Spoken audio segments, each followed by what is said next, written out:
Welcome to T2T with Tom Pfeiffer and Ty Martin.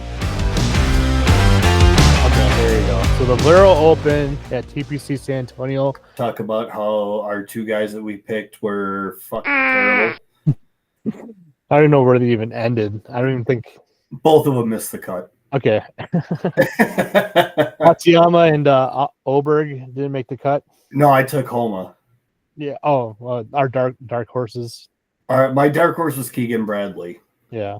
Where did he? He was doing pretty good. I was like, oh, he eagled the second. I'm like, oh, he's going to go low, and then all of a sudden he went bogey. I think. I don't even know if he made the cut. Yeah. Oberg didn't make the cut. He was 2 strokes above the cut line. Matsuyama was 3 strokes above the cut line, so both of them didn't make it. Yeah, neither one of them made it. Keegan Bradley did make the cut. He was +3. He shot a 77 today. Well, I guess the wins were pretty terrible. It's not the worst. Adam Svensson shot a 78. And a couple other guys shot a 78. Oh, one guy shot a 79. Well, I wanted to talk about Novak. Did you nothing see really happened. No, I didn't. Novak on number 16. He hit it off the grandstands and put it within 3 feet and then made the birdie putt. Novak. Okay, I didn't see that. Was pretty cool. So hole 16 is the one with the bunker in the middle of the green, and the pin was far right, and Novak just cut the hell out of the ball and sliced it, hits off the grandstand, and then rolls through the rough, and then rolls just behind the hole 3 feet, and he makes the birdie putt. That was amazing. All the announcers were like, oh, man, look at that. That's so amazing. Hopefully he makes the birdie putt, because that would be huge, you know. And that's something that I always say, too, is that if you get a break like that, you better capitalize on a break. And Novak did on number 16. I love 16. I think it's kind of a quirky hole with that bunker in the middle of the green. So you have to chip it over if you have to, you know, or putt around it. It's just a weird hole. I'd probably hit in the bunker all 4 times I play it. Our listeners, Senior Tom turned 40 on Thursday or Friday. Friday. It was Friday. Yep. He's part of the big 4-0 club now, so let's welcome him to that. Yep. About to retire in about 17 more years. Fair enough. No, yeah, it feels good. I mean, I don't feel any different from 39 to 40, so it really doesn't mean much. It's just a number. Yeah, exactly. I think decades are what matter, right? So from 40 to 50, it'll be a whole heck of a difference. Yeah. You know, speaking of milestones, this isn't golf related, but Ovechkin beat Gretzky today for 895 goals. Yeah, 94 was a tie. Yeah. Yeah, and he did it in the exact same amount of games. That was a crazy stat. Yeah, isn't that insane? So if you're thinking about breaking the record, you have to have that basically the same amount of games probably played. If you're thinking about it, you know. Yeah. So again, to our listeners, you know, not golf related, but major milestone reached in the NHL world. You know, it was pretty cool when Ovechkin tied it the other night, and the Blackhawks pulled the goalie, and Ovechkin said, "No, I'm not going out." He goes, I don't want an empty netter to break the record. So pretty class act by Ovechkin on that one. Yeah, I mean, I wouldn't want to break the record that way. It's kind of like the Michael Strahan and the Brett Favre. The breaking sack. Yeah, sacks, the sack record. Yeah, no, you're right, and it's funny you say that because I thought of that too. Was, you know, I mean, you're not going to lay down for that one, right? Did Favre lay down for that one? Oh, 100%. Yeah, he did. Come on. Of course he did. It's Brett Favre. He could have gotten out of a straitjacket and chains. I mean, come on. He's like Houdini. Or he would have thrown an interception, but whatever. Yeah. We digress. Yeah. So, all right. Well, again, just wanted to throw a shout out to Ovechkin. I'm sure most of our viewers are sports fans. Maybe not so much NHL, but pretty cool milestone to see hit today. Well, if you want to just shout out for, you know, awesome stuff, UConn the WNCAA tournament concluded today as well, and UConn destroyed South Carolina. Yeah, even close. that was, they were almost, would they win by like 27 or something? It was a lot. It was even it wasn't even fair. Whatever. Yeah, South Carolina just had no answers today. I watched a little bit of it, but yeah, that was just. I mean, UConn just handled them. Yeah, and I didn't watch any of it because I was too busy golfing. Oh, and what'd you shoot? My age, unfortunately. No. Did you shot 67? Yeah, I'm not that old yet. No, 40. I shot a 40 today for 9 holes at Curry Park. All right. So, you played 9. Yep. I just didn't have enough time to play 18 today, so. So as I'm a little bit older, not by much, but I don't want to shoot my age anymore. I know, right? Well, for 9, right? Not for 5 holes. No. I mean, I shoot my age on 7, and then I got 2 holes to play. But that's when you walk off the course. No. But I don't want to shoot my age anymore on 9 holes because that's not a desirable round. I know for sure. I mean, hopefully I get to the age of 80. I can break my my age once in a while playing 18. We'll see. Right. So. Right. I mean, getting to that age and being able to hit the ball, far enough where you can actually start to score, and that brings us back to the tees again. So a lot of the seniors, you have the senior tees, the gold tees, or you want to call them the gold tees, whatever you want. Yeah. You play from the tees, and it's more enjoyable, right? So. Right. Yeah, I'm glad that right now I can shoot my age, and hopefully I can shoot a little bit less than that, during the season. But we'll see. Yeah, shoot your younger years. Yeah, exactly. But yeah, so right now we were just talking about handicaps and the early season, and WSGA starts the handicap system April 1st, and it concludes on October 31st, Halloween. So you were the new puppy? It was a little bit of both. No. Oh, okay. No, that was me for sure. But we were just talking about today I was just going out there and just having some fun and trying different shots and things like that. And lo and behold, I could potentially put that score down for my handicap. But I probably won't, because it was more like a quote unquote practice round for me.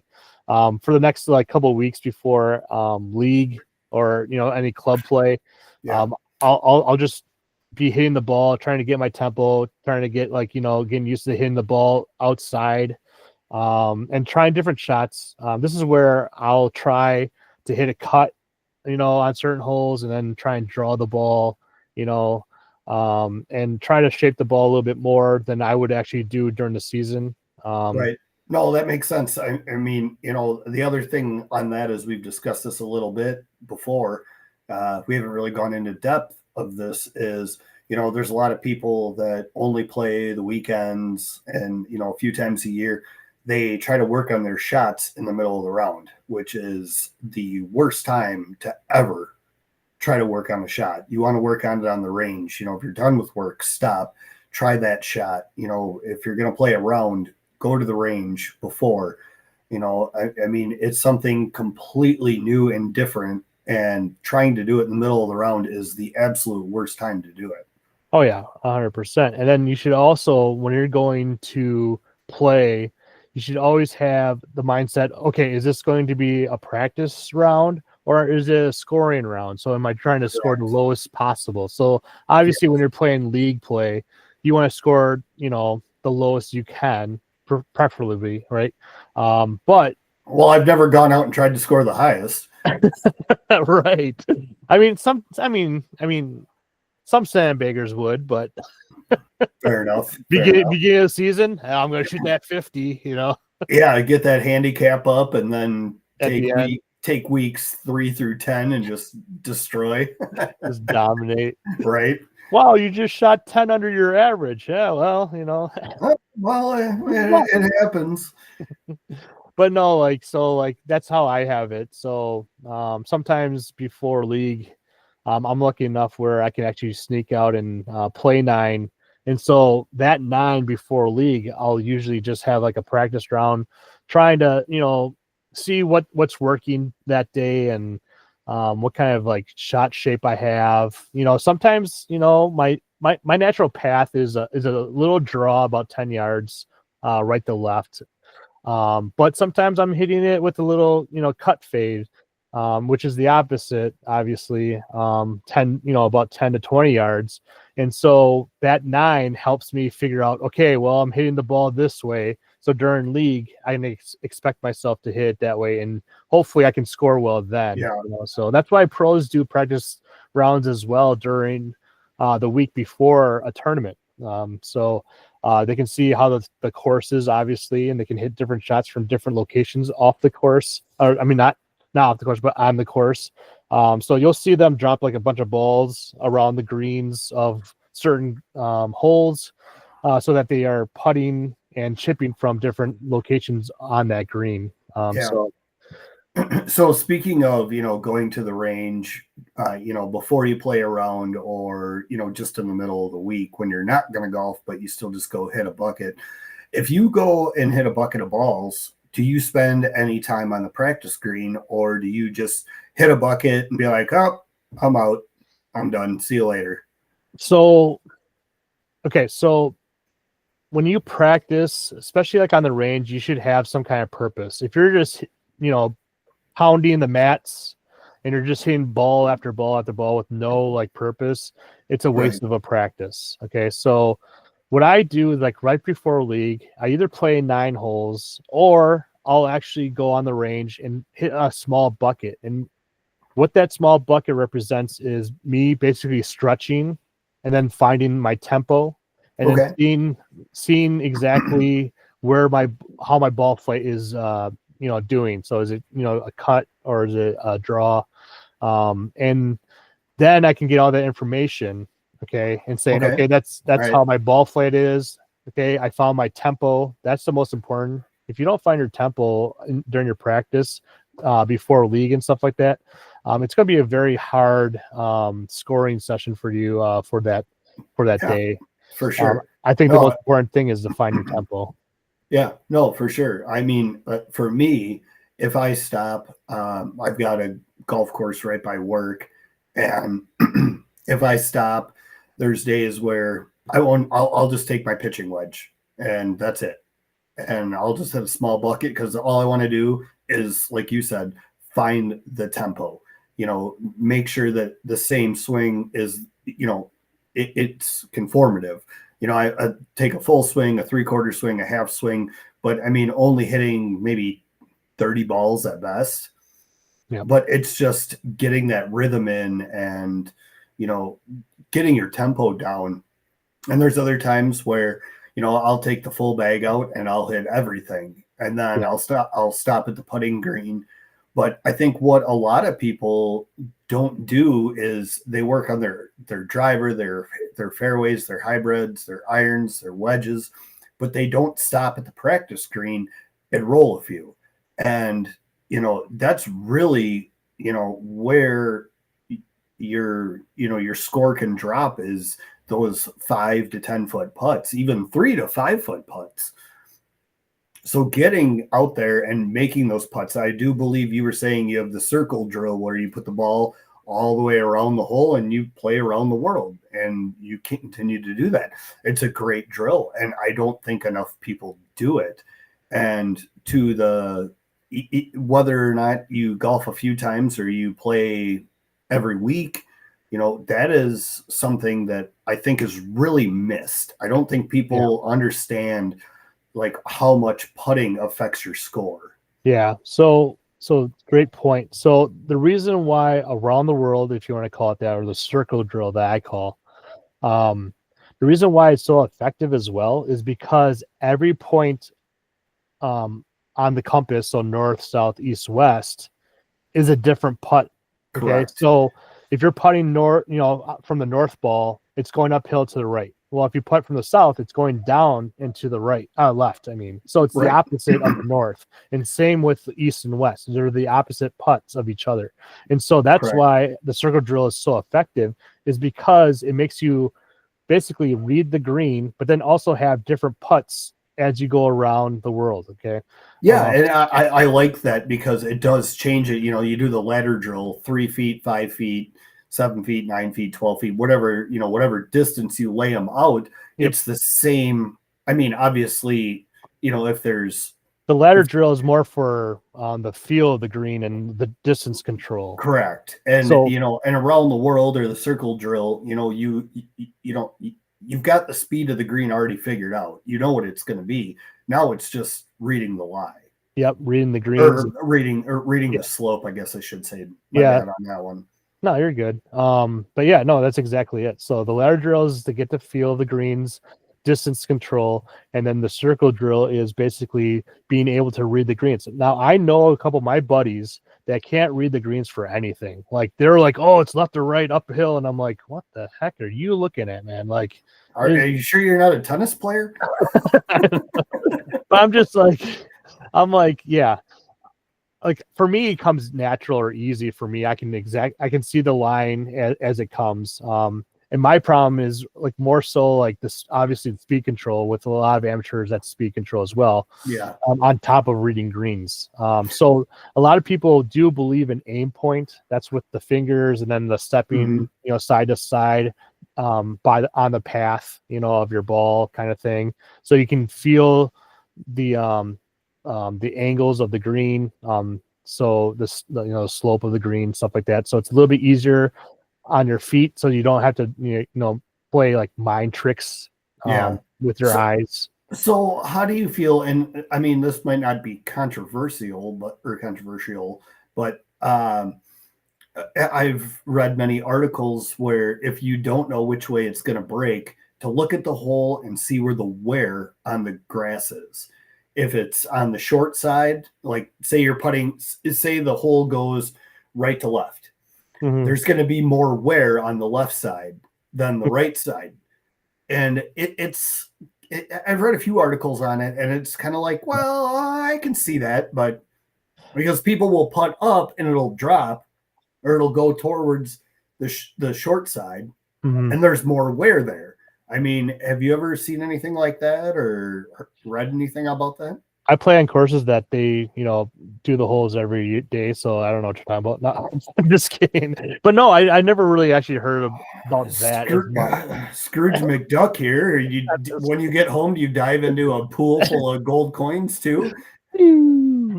No, I actually never heard of that before. What I usually do is I look at the green itself as a whole. So like usually if there's a bunker to the right, usually that means that the slope is going to be right to left, because that bunker, what they do is they kind of build up that ground in order to make a lip for the bunker, right?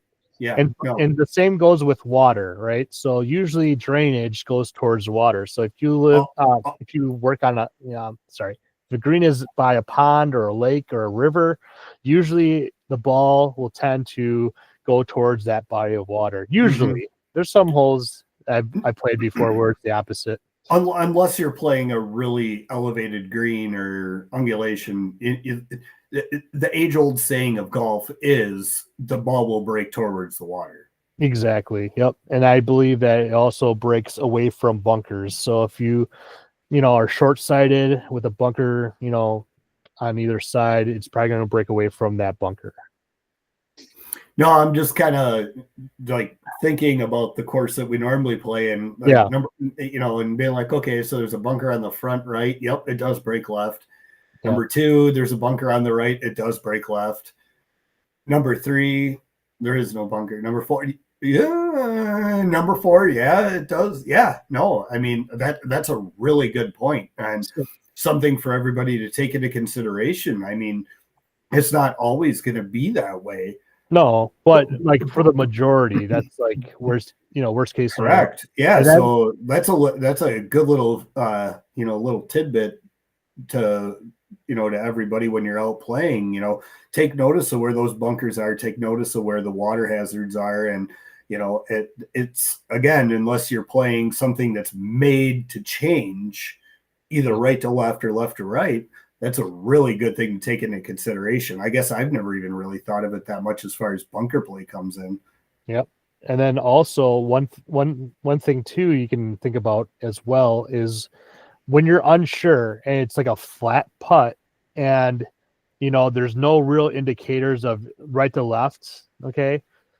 Just make sure you get the speed and just hit it at the hole. So if you miss it, you miss it. If you don't, you don't. It's one of those things that leave yourself a second putt that's makeable then. Right? It's like the hula hoop drill. I mean, that's what my grandpa told me. Pretend there's a hula hoop around the hole. And if you can put it inside the hula hoop and you can make that putt every time, you're going to two putt. Yep. And it's especially when you're on a course that, has bigger greens and, you're 60, 70 feet out, whatever the case may be. I'm a repeating record here because I've said this before.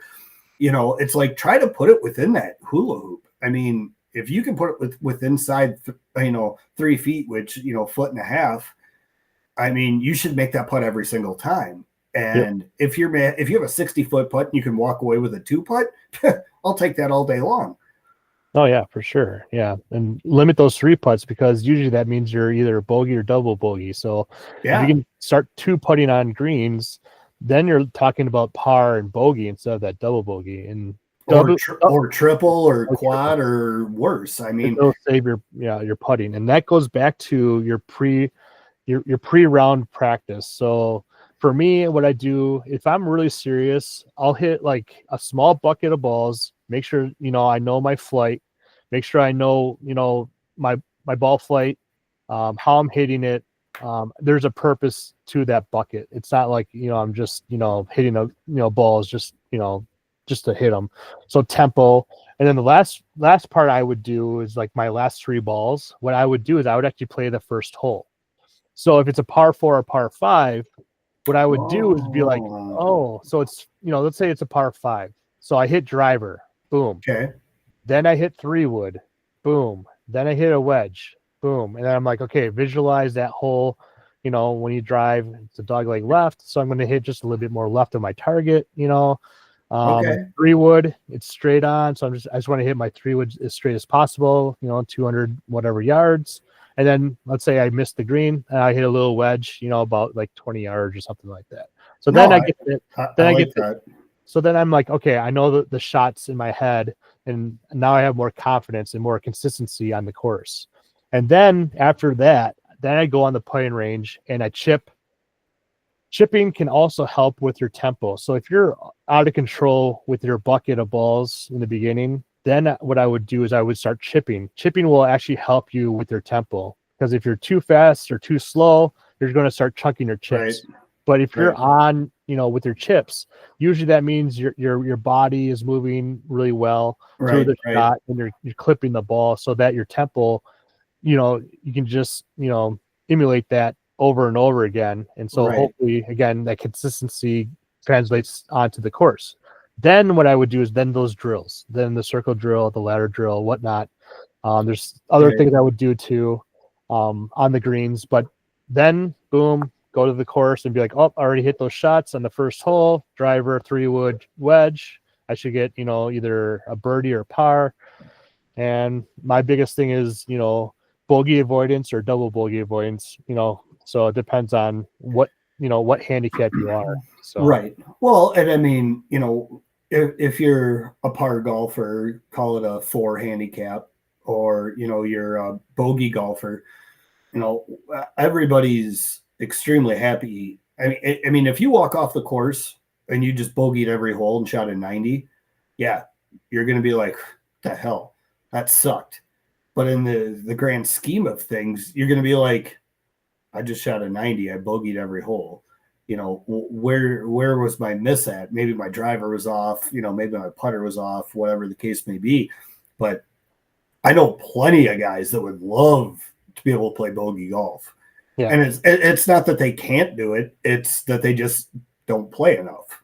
Well, and it's also what is your mindset? What are your expectations? So are you going onto the course to have fun, or practice or to score well. Yeah. And that's where it gets a little bit hairy because most of the time, I believe the people that go and play over the weekend are there to have fun, but they also a little bit is like, hey, I want to score and show up all my buddies, Right. score well. Right. But you also want to have fun. So for They golf, don't. it's so they- mental that Yeah, they don't want to. They don't want to go out and shoot a 115. no. They want to go out and say, "Oh, I shot an 87 or I shot a 92." But it's at the same time, it really falls back to hey, when was the last time you swung your clubs? Last time I golfed with you, and it's like, okay, well, that was a month ago. It's like you're not going to get better until you go out and hit the range or play 9 holes or go out and practice. And like if you have a 10 o'clock tee time, showing up at 9:45. Mm-hmm. You're hustling in to pay for your round, you're grabbing your drink, and you're running to the cart, and it's like you get to the first tee box, and if you and I were playing together, we'd already maybe had a bucket in, we've already stretched, we've already swung, we've already hit the green. It's just one of those things that it's nothing against the people that do it, but man, it's really hard to hear people say, I want to get better, but don't take the parameters to get better. Well, yeah. But it also, like, what is your goal for that round then? Like, obviously your goal isn't to score well. But what do they even have a goal besides? Well, that's just it. It's the game of golf is so mental that if you do not have goals, you might as well just say it's for fun then, because, and I'm all for it. Like, dude, I sometimes, like today, I just said, I drove by the golf course. It was a nice 46-degree, barely any wind. I'm like, I'm stopping, I'm playing. I don't even care like what's going to happen, No. So that, I mean, I didn't warm up or anything like that, or did any of that. You also play a lot more golf than probably the average person. Both of us. Yeah. Even Lindsay, for that matter. I mean, she golfs more than the average golfer. And as last year, taking her to the range before a round, she was like, "Why the hell are we doing this?" And I was like, "Well, you gotta get loose. You gotta figure things out. You gotta do your due diligence." And she was just like, "Yeah, whatever." And like, I think halfway through the season last year, we'd always be there an hour early, and she'd be like, "Are we going to the range?" And I'm like, "No, I don't need to go to the range today." She's like, "Why not?" She's like, "Let's go to the range. Come on, let's go to the range." I'm like, "I don't need to hit a bucket. I'm out just to golf today. I don't care." What if she wants to score today instead of just have fun? Well, she's not quite at that stage yet to where she can say, "Hey, I'm just coming out to have fun," or "I'm coming out to score," because we have no idea what's going to happen. Yeah, because like for me, I played in a couple of tournaments, and so like I have different routines for different things. So like league is a little bit different than tournaments. My focus is a lot more different as well because I've been playing league for years, and it's kind of like old hat, kind of like my experience in league is like, yeah, I'm just here to kind of shoot well, but then just enjoy the round. But like when I'm in tournaments, I'm like fully focused on precision, making sure that my distance control is perfect, those things, and so I tend to shoot a little bit better, obviously, in tournaments because I'm so focused on that shot. And you can see it when you're watching tournaments. You can see when the pros are on fire and they're uber focused. You'll see like Tiger Woods like walk down the line, to the next hole, doesn't high five any of the kids or anything like that because he's just tunnel vision. Let's go, let's play. Right. Or like, if someone's having fun and not doing so hot, then they'll tend to either be pissed in that handshake or they'll be like, working the crowd a little bit kind of thing. So basically saying my round shit, I'm done. Yeah. So May 3rd, when we play the Scramble at Lake Windsor. So what would be your take on that one? Like, how are you are you going to warm up? I mean, we've got a pretty solid squad. So to be honest, I hate scrambles. The mindset is totally different. The mindset for scrambles is just smash the ball as far as you can, try and get close to the hole. If I don't get close, then someone can probably pick me up, so I don't really have to try as hard. So what's your prep for it though? Like, my prep is just a hit. Show up and be like, I need a Coors Light, and that's the end of it? Or do you actually go hit a bucket and say, all right, No, I'll warm up and stuff like that, because I kind of, I don't take it too seriously, to be honest, but I guess I kind of go back and forth on those, because it's like, I want to get loose. I want to play well. I don't want to walk out to the first tee and, well, yeah, I mean, I don't want to hurt myself either. Yeah. So I'm getting old. I'm 40 now. Yeah, you old ass. But I'll be 43 this year, so yeah, hope we can, shoot your age. No, I don't want to shoot my age. I want to shoot yours. But no, I want to shoot Lindsay's age. She's 39. There you go. That's even better. That's what I was saying earlier. It's like, do we really want to shoot your age anymore? You're like, damn, no, I want to shoot a couple of years ago. I know, right? I know. But no, I for scrambles, it's just a different mindset. And I can't get into that mindset of, smashing the ball as far as I can.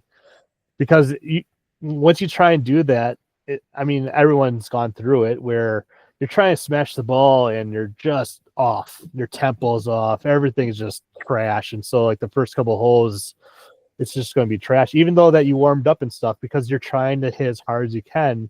And the laws of physics in golf do not match.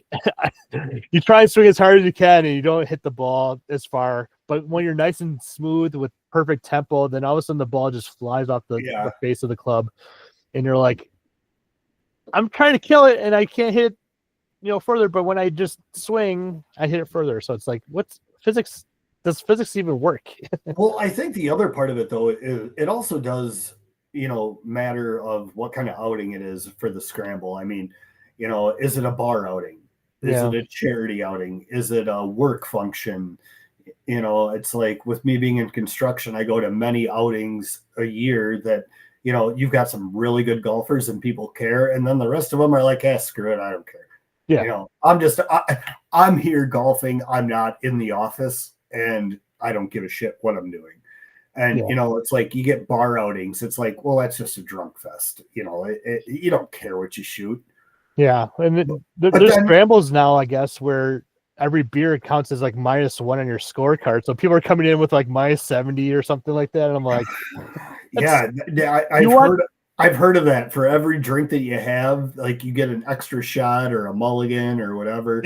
And it's like, I'm sitting here and golf carts and water. Yeah. I've thought in the past, I'm like, man, I've had a couple of groups for a scramble that we would have been -70 plus easily, because it was just nothing but drinking. But what's the liability though too? Like, if I was a golf course owner and like they're having that many drinks with my golf carts, and let's say you're at a golf course with like tons of water. One of those carts are going to go in the pond or the river. Sure. Without a doubt, somebody's going to crash that into something. Oh yeah. I know. It was last year. I was out at Lake Windsor in an outing, and they had a table or a vendor, and he was sitting there and he was handing out little samples of beer, and super nice guy. I don't remember who it was, but as we were getting ready to drive away, he goes, "Please make sure all carts get over the bridge." And I kind of was like, huh? Like, what do you mean over the bridge? He goes, yeah, we had a group last year that was so drunk that they missed the bridge and went right into the river. And I was like, you gotta be kidding me. It's like you can't make that up. But yeah, no, it really does. It matters, for what the outing is, what the event is, what the benefit, I guess you could say, whether it's a charity or a bar or a competitive outing, a money outing. Well, is this outing or a work outing. Yeah, is this outing a competitive outing? What kind of outing is this? The one we have, the one we have on May 3rd is for DeForest Home Talent Baseball. Yeah, but I'm just saying, is this like a money one, or is it just for funds? Or It's for fun. okay, It's for fun. It's pretty laid back. Okay. Really great group of guys. They put on this will be my 5th year playing in it. Okay. And Andy, that's golfing with us, he's golfed in it every single year with me, and then you and Matt. Matt played last year with us. I think we shot like 15 or 16 under and got second. Oh, nice. So it's a really fun outing. The other team shot like minus 25 or something, right? 32, I think. And all 4 of them had top flight clubs, the normal. So talking about that, what should happen is that the first place team and the second place team should have a playoff hole. The last hole should be a playoff hole between the two teams, and whoever wins it. Yeah. And have you seen those on YouTube? No, I haven't. Oh man, dude, you gotta see these. So this group came in with like minus 30 or something like that, and they're like BS. And so what they did was like, all right, you're playing the second place team. So the first place team and second place team, they teed off on the 18. They couldn't even hit the fairway. They just went. They were all over the place, and I don't think they even finished the hole. They're like, yeah, okay, minus 30, So it was just kind of hilarious. So right now, that's like the newer thing is that they're a lot of scrambles because of the cheating and stuff like that. They're tending to have like playoff holes to make sure that they're legit. And so the other side of that coin though is there's outings where you can buy mulligans, you can buy a rope of string, and if you're that far away from the hole, you can cut that part of the string off and call it good, and it's like but that is almost always like a benefit scramble or a charity. And it's like if you shoot 22 under and you bought 12 mulligans and 10 feet of rope, who cares? I mean, the charity thing. So like for us to kind of like negate some of those like quote unquote cheaters, I don't think we actually honestly had like legit cheaters in our scrambles because we've always been around minus 12 and stuff like that. And that's usually a legit score. And the guys that have won, the guys that have won it, I actually know them personally, and most of them are scratch golfers. And so like, I'm like, that's legit. Like I know the guys that came in first. Right, I'm like, that's legit. But it is charity. And so to negate some of this is that we did random winners. So it would be first place, obviously, because you want to give the first place team something, right? And then it would be like 3, 10, and 12 or something like that, just to mix it up so it doesn't really matter who wins or whatnot. So I actually like the scorecard draw. Yep, that one's good too. Give first place credit due. You won, whether or not you shot it legit or not. It doesn't matter. Here's your free foursome to the course, or maybe $20 a piece, or whatever the case may be. But then it's like throw all the other scorecards in a bin and be like, okay, this person won. Oh, they shot an 84, and they might have been last. Yep. And be like, okay, you guys won. You each win a dozen balls, or whatever swag, or you're giving. Yeah, away. What we do is like for what I've been doing for the last couple of years is that we have a prize table. And so then we're like, okay, pull the scorecard. This team wins. You 4 come on up, come to the prize table and pick your item, So and see, I like that because then that way, you're not singling out anybody. It's completely random. And then you don't see that, the 80-year-old guys, winning some kind of huge prize, and there's no way that they shot like a minus 50 or whatever it is. So I think we can both agree that unless you advertise the outing as a cash payout, you shouldn't give cash away. Oh, 100%. Unless you advertise it as a cash outing, exactly. It should just be swag. Maybe a foursome to the to the course, and then whoever donates whatever. But you shouldn't do cash.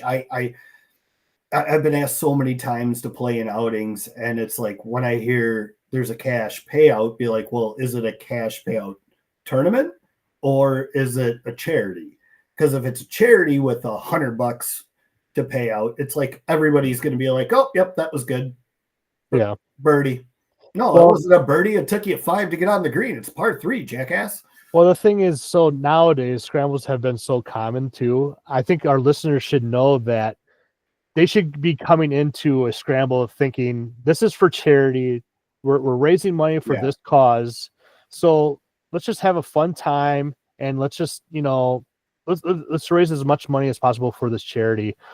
This is not a professional event. And if you do win, congratulations, you won a charity scramble and you probably, won some of your money back in some cases. It's not going to be like a quick rich scheme like, oh, I'm going to win these scrambles and make thousands of dollars or anything like that. Hey, guess what? You still have to go to work on Monday. I know, right? Exactly. You just said you shot 25 under. You each got $100 a guy. You still got to go to work on Monday. Yeah, and you probably hopefully you spend. So like what I do is, let's say so the scramble that's coming up in June, the one that we're hosting on the 29th, it's 125 bucks a person. And what I tend to do is like, let's say that round is 125, then I expect to spend 125 for the charity event as well. So I usually double, so I spend 250 for the day, basically, quote unquote. I think and you get food, you get meat, you get the food, you get to play with their buddies and have a fun time. That is a good rule of thumb. Whatever the entry fee is what you're going to put back in or spend the day of, whether it's, a 50-50 raffle or the challenges or, just whatever. But that is a really good rule of thumb. And I stand right there with you that I'm pretty much the same way. If it's $100 entry, I'm going to spend $100 on, the rest of it. When we have the outing on May 3rd for DeForest Home Talent Baseball. Yeah. I think, is it 90 or 100? I can't even remember. $100. It's $100. But you said that you were going to pay for me because, in order to get me, a professional golfer, you had to pay for my entry fee. So I'm sorry. No, you said you were going to pay for me. Oh yeah, that's right. That's right. Sorry about that. Yep. Yeah. I got you. Yeah. So, but you're right though. I mean, and you're going to spend $100. I mean, they have a card raffle for clubs. They normally do a card raffle, give away a TV, 50-50, just everything in general. They have a huge table of just donated stuff, whether it's last year I got a Yeti style thermal mug with a speaker on the bottom. Nice. And, I still have my thermal mug from them from year one. And I make sure that I take it every year and be like, I got it. I bet I'm the only one. And it's funny, Julian that has ran in the past, he's always like, you're the only one that shows up with that mug. And I say every year, gonna fill it for me? And he goes, yep, let's go over to the bar. I'll buy you a drink. Hey, you know what? I'm gonna go to the Goodwills around the area. I'm gonna find that Yeti mug. I'm gonna buy one. You will not find it, because even he's told me a couple of times, he's like, I don't think very many people have that mug anymore. Yeah, for sure. But no, actually, I won 2 of them last year in the raffles. I got a navy blue one and then a pink one for Lindsay, but it's got the speaker on the bottom. Pretty cool mug, but yeah, that's cool. But yeah, no, it's a really good time. And,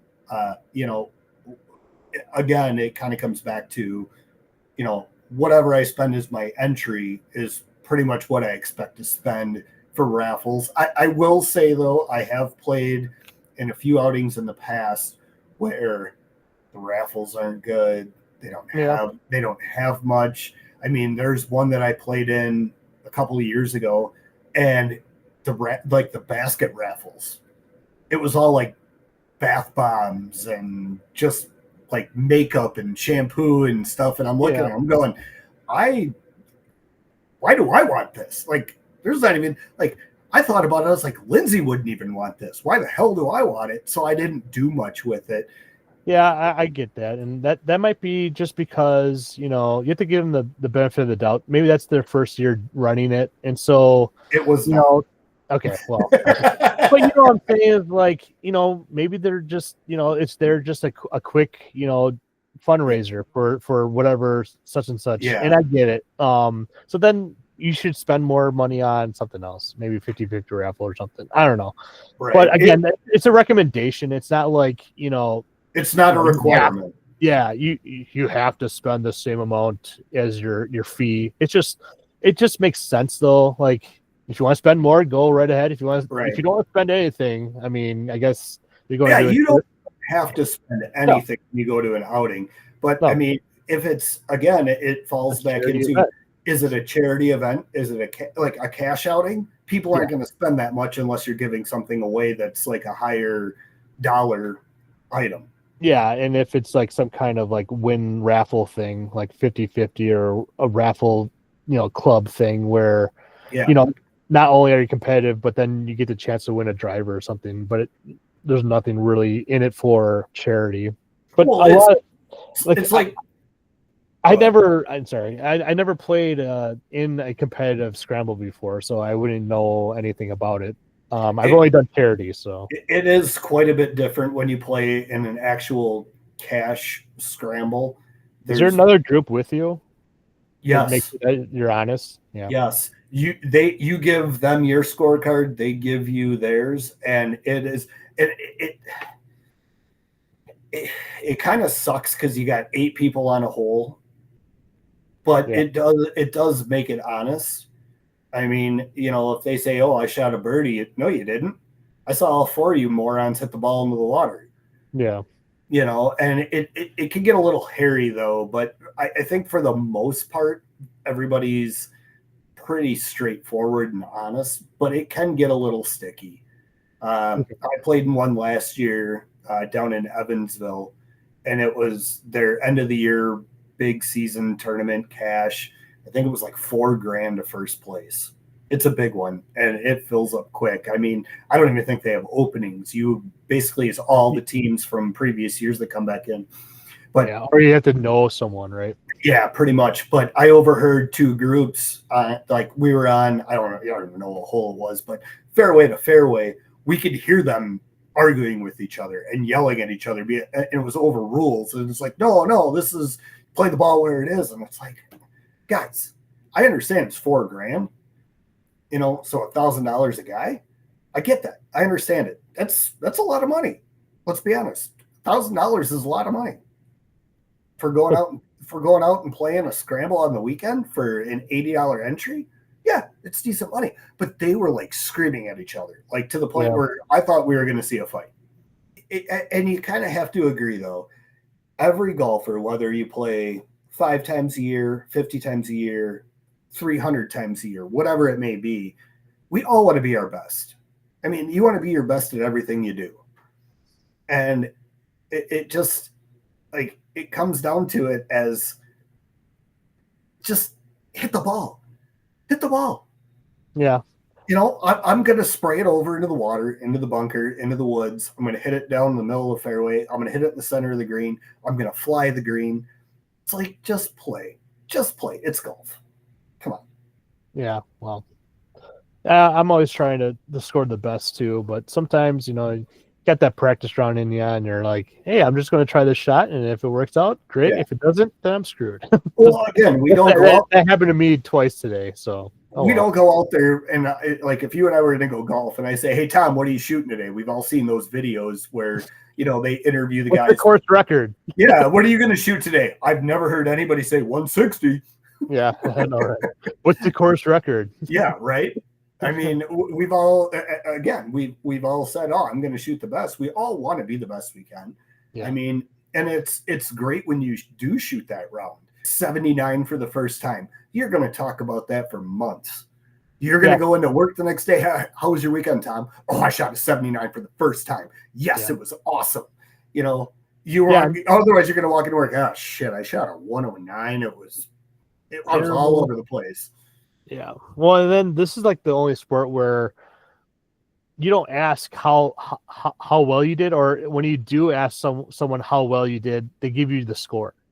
Like this is like the only game where you're like, oh, I shot a 36, or I shot a 45.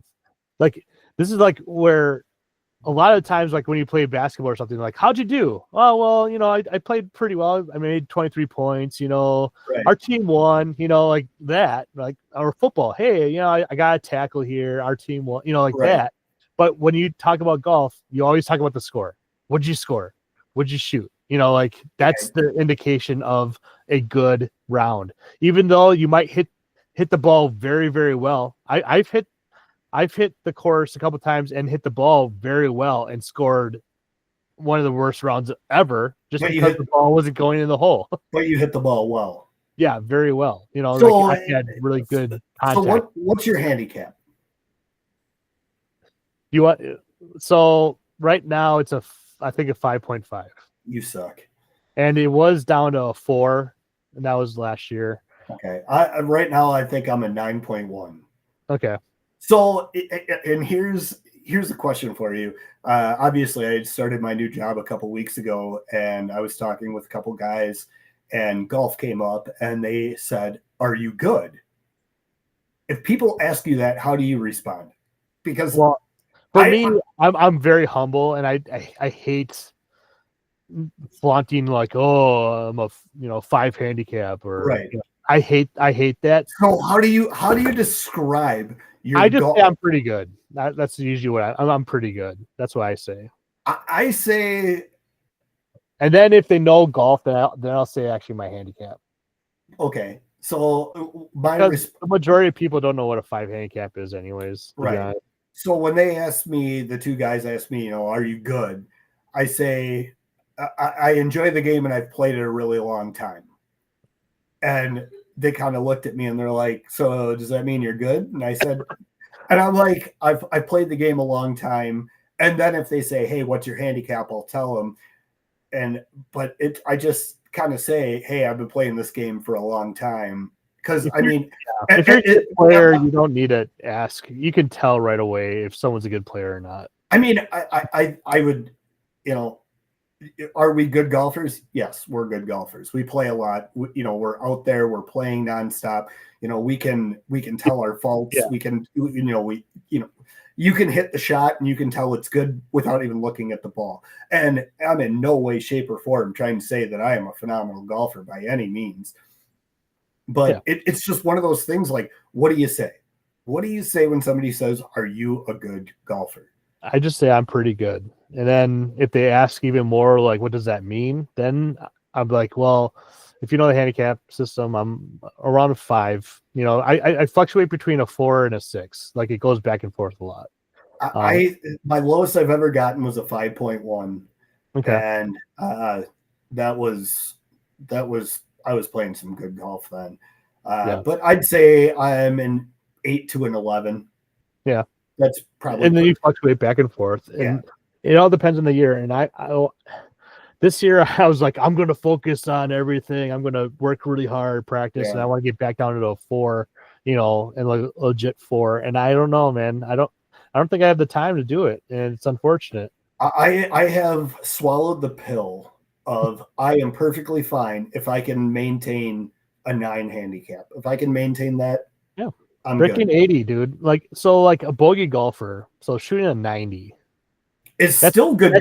But see, the thing is, though, that's 10% of all golfers in the world. If you were a bogey golfer and your handicap, and so everybody knows, which not everybody does, your handicap is 90% of your score. Yeah. So if you shoot 20 over, it's 90% of that is your handicap. You're not 20. Your handicap isn't 20. It's 90% of the 20 over. And I meant to say that earlier in this episode, because there's probably a lot of people that don't know. And I've had many people ask me, what's handicap? And handicap, it's 90% of your score. Yeah. And then also you have to have 20 rounds too, and then it doesn't take, like, if you start golfing on April, you start golf on April 1st when handicap starts and you play 20 rounds in April, it doesn't take all 20. It only takes the last 8 or 10. Oh, I think so. I know they take like the best scores though. They too. take the best, but it only goes back so far. Yeah, I don't know exactly what the number exactly is, but I know Yeah. it's 20 rounds in some kind of formula. They've Correct. been messing around with it for the last like 3 years, I think. Yeah. So Well, a guy that I used to golf league with, and we played scrambles together and outings and stuff. You know, we carried our WSGA handicap, and he's like, man, why is my handicap staying where it's at? And he was playing some rough golf there for a little bit. I looked at him and I said, dude, it takes your old scores, like your best scores, but it's only so many rounds, and then they take it into consideration. I mean, I used to use the Grint a lot, and I saw a big change in handicap as I was playing, multiple rounds. I mean, in the last 7-8 years, I averaged well over 60 rounds a year. So it fluctuates as it goes. And even using the USGA versus the WSGA has really changed over the course of the years. You got to make sure you post them on both. yeah, right now I'm a 5.6. Loser. But no, you should get a day job. I do, unfortunately. It'd be a lot lower than I would be like a 1.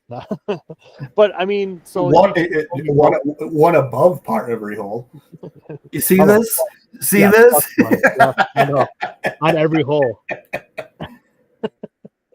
No, that's awesome. But like when we talk about Scotty Scheffler and we say like he's probably a +4, that means he shoots 4 under the par. So people are like, oh, +4. That means he put, it's a 76, right? No, it's it's the other way around. 68. Yeah. It's no, don't gamble against me because I'm going to kick your ass and take your money. Yeah, exactly. So but yeah, no, that's, the handicap scoring to the, the golfer that doesn't play as much, it's something that, can be kind of difficult to understand. And,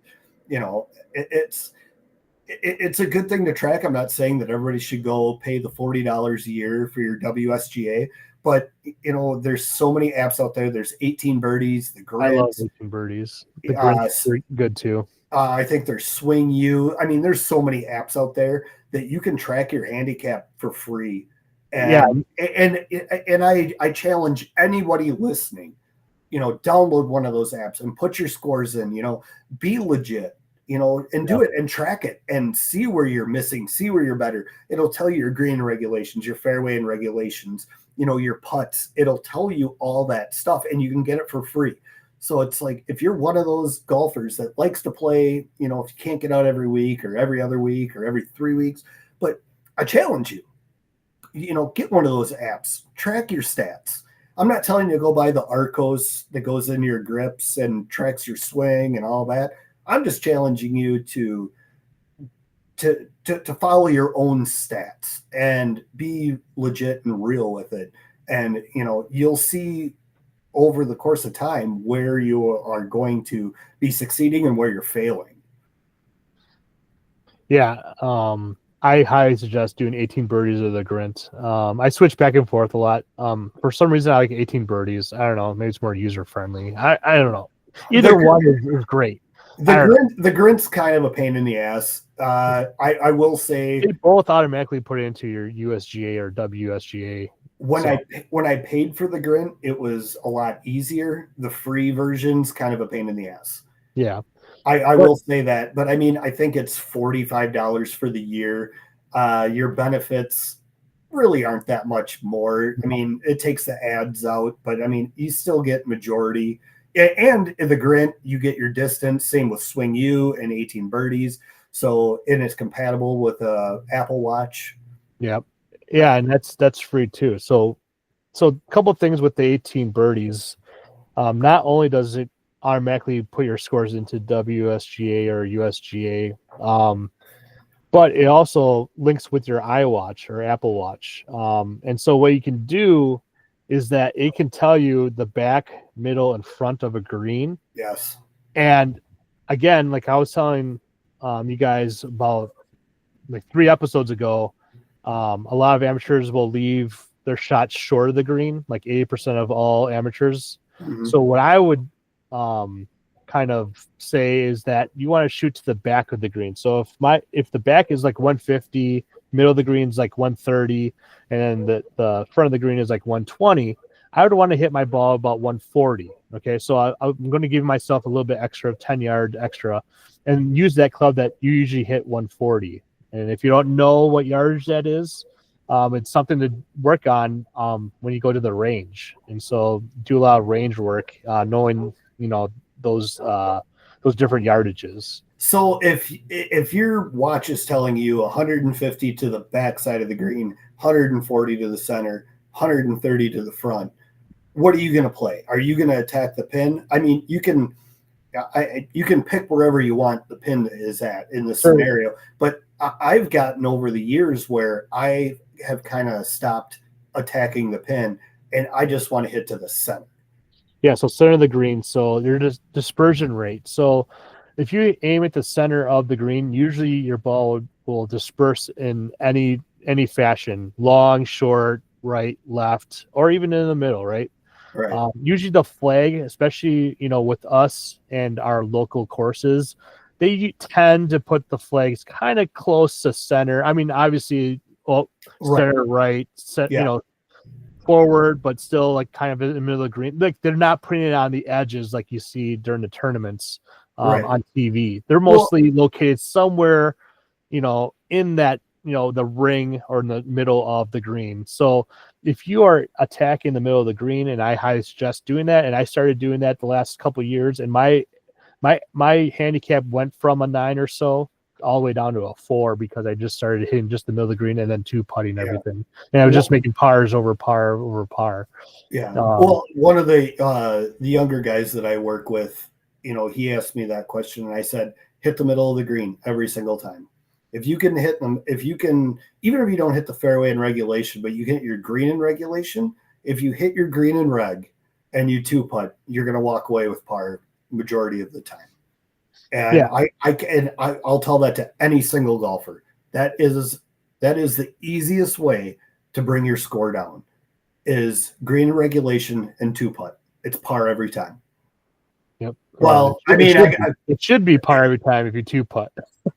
Yeah. Green in regulation means that you're in there so you can two putt for par. So that's what right. And and that's what it really comes down to. And you can't, or I can't really express that enough. And I try to tell Lindsay, when she'll sit there and be like, oh, the pin's in the back, and it's like, no, don't worry about it. Just put the ball on the green, get on there, and two putt it and walk away. And if you get that mentality down, your score is going to significantly drop. And especially if you're in the hundreds or higher. I mean, I hope you're not higher than in the hundreds, but I mean, if you are, but if you went out and played a round of golf and you were in the 200s, then bowling or tennis is for you. Well, the thing is that those types of players, though, if they're shooting like 100 plus, they may not know their yardages, and they may not be able to hit the ball more consistent. Correct. So what I always suggest to those players is don't try and hit 100% on every club. So if let's say you're 100 yards out and you usually hit like a 7-iron from 100 yards out 100%, why not take a 6-iron and try and just make good contact with the ball to try and get it forward, straight and forward, and really concentrate on and focusing on hitting the middle of the face of the club and making sure that the ball goes straight instead of trying to hit a 7-iron 100%. Because like I was saying before, in scrambles, I don't like that much because you're always trying to just kill the ball and hoping that someone will bail you out if you hit it. But at the same time, though, I mean, say, in a couple weeks, it's you, Andy, Matt, and I. Say Andy just laces one, his second shot, and he puts it right on the green. Who cares? Just swing for the fences. Well, yeah, I would try and hit it close as possible, but that's, but you don't want to do that when you're playing your solo round. No. Just because you hit your 7-iron 150 yards and the guy you're playing against hits it 175, who cares? You play your game.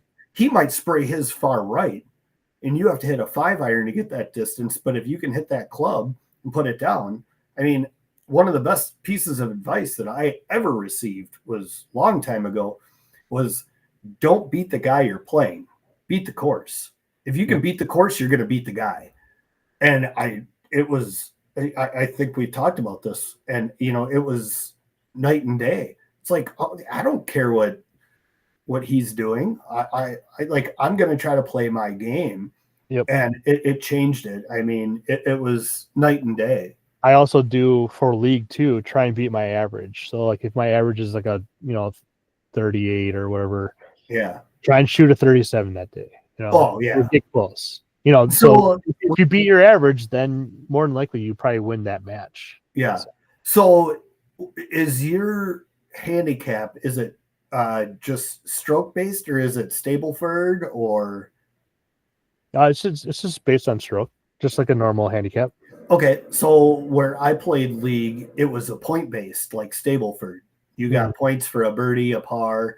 Okay. I think you got 4 points for a birdie, 3 for a par, or maybe it was 3, 2, 1. You got 3 for a birdie, 2 for a par, 1 for a birdie, for a bogey, and double doesn't mean anything. Double doesn't mean anything. I think an eagle gave you 5. Actually, I think that's what it was. I think an eagle or an ace was 5.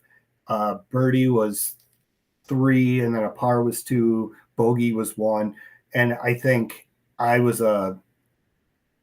had like a 13 handicap, so 13 points per week is what I was, and that was actually. I enjoyed that system more than a stroke / handicap. Yeah, both my leagues I'm in are stroke, based on stroke and handicap. So one team might have 2 strokes on a hole versus my team, and if they win by 2 strokes, then they win that hole. Or if we win by 2 strokes, then we tie the hole. We would have to beat them by 3 strokes, kind of thing. So, Our leagues are just based on stroke play, and then it's match play for each hole, and then total. So, yeah, I mean, we can talk about this. We were going to talk about this forever. I think this should be it for this episode. I think our next episode is going to be the Masters, and we're going to just talk about Masters and like tradition, and maybe the Masters dinner. The par 3 challenge. Yep, Wednesday night. Let's. I think we should also talk about the drive, chip, putt, and maybe talk about the Wisconsin girl that won, and talk a little bit more about her stats. Yes, for sure. The next episode will definitely be a Masters themed. To anybody that's listening, if you want to write a review, something for us to talk about, please do it. We're always here. We like all the feedback, and thank you to everybody that has listened and have given us feedback. Don't forget to like, subscribe, share to your friends, tell them about it. The more viewership, the more we can definitely do more of this. I think it's a great thing to do. I mean, we've got 6 people over in Europe that are following us. Yeah, we're top 10 in Poland. We're top 10 for golf shows or golf podcasts. So podcasts. if our overseas people are listening and want to talk about stuff, please write a review. Let us know what you want. I mean, it's cool. It's cool that you're listening to us. We appreciate it. Yep.